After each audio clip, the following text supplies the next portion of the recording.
بسم اللہ الرحمن الرحیم۔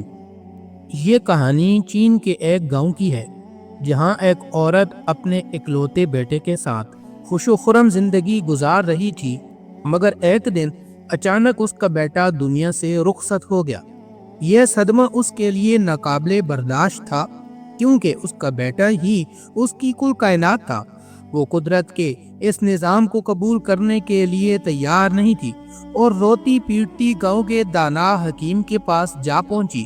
عورت نے حکیم سے کہا، حکیم صاحب، کوئی ایسا نسخہ بتائیں جس سے میرا بیٹا لوٹ آئے، میں اس کے عوض اپنی ساری دولت دینے کو تیار ہوں۔ حکیم نے اس کی بات سن کر گہری سوچ میں ڈوبتے ہوئے کہا، ہاں ایک طریقہ ہے، لیکن اس کے لیے تمہیں ایک ایسا سرسوں کا بیج لانا ہوگا جو کسی ایسے گھر سے لی جہاں کبھی کوئی غم نہ آیا ہو۔ یہ سن کر عورت کو لگا کہ یہ تو کوئی مشکل کام نہیں، کیونکہ اسے یقین تھا کہ اس کے گاؤں میں کئی ایسے گھر ہوں گے جہاں کبھی کوئی غم نہ آیا ہوگا۔ وہ فوراً بیج کی تلاش میں نکل کھڑی ہوئی اور پہلی ہی گھر کا دروازہ کھٹکھٹایا۔ اندر سے ایک جوان عورت باہر آئی۔ اس سے پوچھا، کیا تمہارے گھر میں کبھی کوئی غم دیکھا ہے؟ جوان عورت کے چہرے پر ایک تلخ مسکراہٹ ابھری اور اس نے کہا، میرا گھر ہی وہ جگہ ہے جہاں دنیا بھر کے غموں نے ڈیرا ڈال رکھا ہے۔ میرے شوہر کا 1 سال قبل انتقال ہو چکا ہے۔ میرے 4 بیٹے اور 4 بیٹیاں ہیں اور ان کا پیٹ پالنا میرے لیے بہت مشکل ہو چکا ہے۔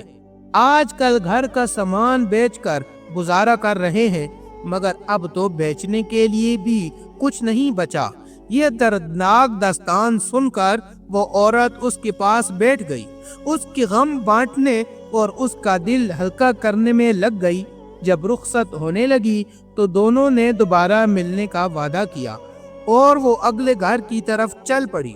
شام کے وقت وہ ایک اور گھر پہنچی جہاں ایک اور کہانی اس کی منتظر تھی۔ اس گھر میں ایک عورت کا شوہر ایک خطرناک بیماری میں مبتلا تھا اور بچے بھوک سے نڈھال تھے۔ وہ عورت بازار گئی، جیب میں موجود تمام پیسوں سے آٹا، دال اور گھی خریدا، واپس آ کر کھانا پکایا اور بچوں کو کھلایا۔ وہ ان کے ساتھ کچھ دیر رہی اور وعدہ کیا کہ اگلے دن دوبارہ آئے گی۔ یوں وہ روز کسی نئے گھر جاتی، کسی نئی کہانی کا سامنا کرتی، کسی کا بوجھ ہلکا کرنے کی کوشش کرتی، مگر جہاں بھی جاتی وہاں اسے کوئی ایسا گھر نہ ملا جہاں غم کی پرچھائیں تک نہ پڑی ہو۔ ہر دن کے ساتھ وہ دوسروں کے غم بانٹنے میں مصروف ہو گئی اور آہستہ آہستہ اپنے دکھ کو بھول گئی۔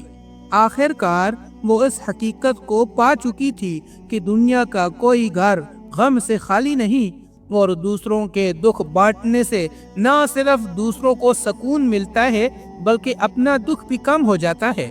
یوں حکیم نے ایک انوکھے نسخے سے اسے سکھا دیا تھا کہ زندگی دوسروں کے ساتھ جینے کا نام ہے اور خوشی تبھی بڑھتی ہے جب بانٹی جائے۔